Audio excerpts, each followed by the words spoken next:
display the slow handling characteristics of this aircraft. And helping him out there's Flight Lieutenant Dave Natapu, the co-pilot, and Sergeant Gareth May, the flight engineer. He's making sure that all 4 of those 5,000 horsepower motors are singing. So for a very large aircraft, it can land in a very, very short distance, and it's very, very versatile. Yeah, absolutely. So this aircraft can land at up to about 155,000 pounds, and we've actually been taking off at close to 165 down to the ice recently. And here we see Freddie with that wheelbarrow land, so that's where you get that nose down attitude. And you can see the load masters waving out the parachute doors. So we've got Sergeant Dave Creswell and Mikey Taylor. Those parachute doors obviously used for parachuting, and we can also drop small cargo bundles out of those things as well.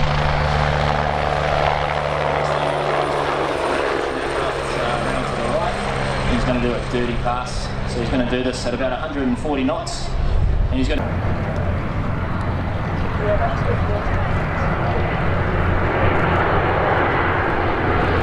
And you can see up all the way into the back of the aircraft with the rapid door open and the load masters waving to you. Hopefully they're attached to something in there so they don't fall out.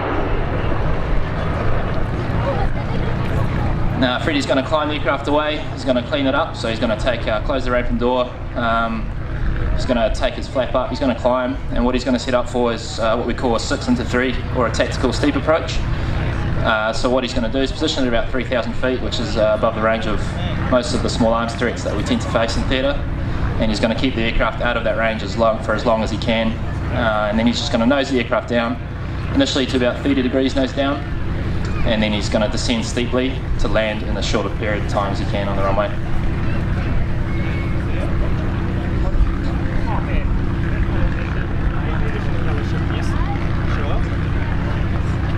Aircraft over, accelerating down. He's losing about 1,000 feet for every mile, and then he's slowly going to re-intercept his normal profile, which he's sort of done now. He's checked the attitude to about 7 degrees nose down, and he's aiming to put the aircraft down pretty much right on the piano keys of the threshold there. And one of the things that the C-130 is known for is its austere strip landing capability. It's a big aircraft, as we've said before. It can weigh anything up to 155,000 pounds, and you just watch how quick he pulls this aircraft up. Jim Hickey, we know that you're not a fan of Fords, you're a big GM, you're a Chev fan. Well, did you know there's 4 GMs on that Herc? I really like that C-130. GM Detroit's T56 Allison's. Same as what I run in my Camaro, but just one of them.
Got the rapid door open, probably just the door, the loadmaster having a look out the back to make sure that he's going nice and straight.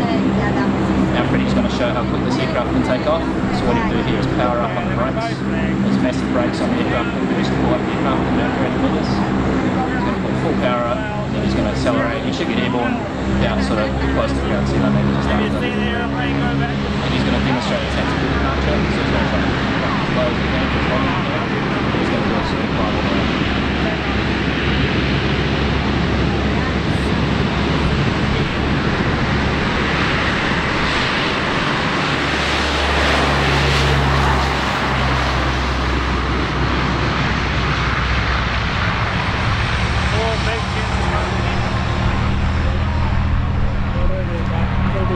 So there he is, he's rotated, he's checked himself, he's flying about 10 feet off the runway. While he cleans up, pulls the gear up, and at the end of the runway he's going to pitch up into a zoom climb. So similar to the tactical approach that we did, the point of this is to try and keep himself out of that threat for minimise his exposure to that threat. Gareth is just tickling up the engines right now to their full 5,000 horsepower, and Freddie's going to come around for a high-speed pass at about 300 knots, 100 feet.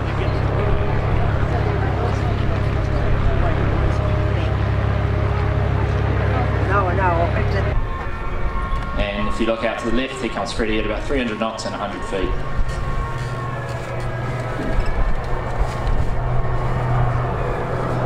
And at the end of this, Freddie's going to pitch up, and it's going to be a great camera shot. So it's, I guess, referred to as the Hercules. So the navigator, Tomo's just about to jettison a whole bunch of flares, and you get that beautiful sort of angel look off the back of the aircraft. So it's climbing up to 3,000 feet, and this will be a great photo opportunity here. And what's the idea of the flares? So the flares are part of the Herc self-protection system, and they'll, I guess they try and defeat, there we go, look at that.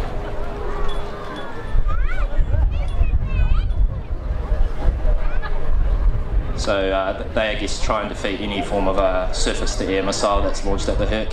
My toes yet again. Here he is. He's coming back in for his landing. So low and left at the end of the runway, ladies and gents. The Herc is coming in to make its landing. Now, as Ellie mentioned, they are going to be on static display all afternoon, so they'll be parked at the far right-hand end of the airfield. Please make time if you're interested to go down, have a look around the aircraft, poke a few things, don't touch anything the loadie tells you not to. He might even give you a pie if you're lucky. And you can ask them any questions that you like about future careers or about where they go, where they've been, what they enjoy most about flying this aircraft. Let's give them a big wave, ladies and gents.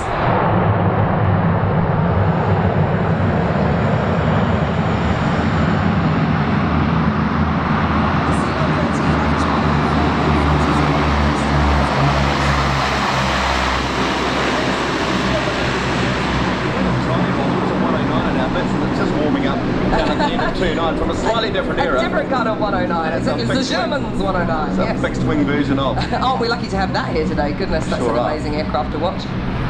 So the NH90 on static display, folks. As we said, she's out of hours. Just got enough hours left to head back north after the air show.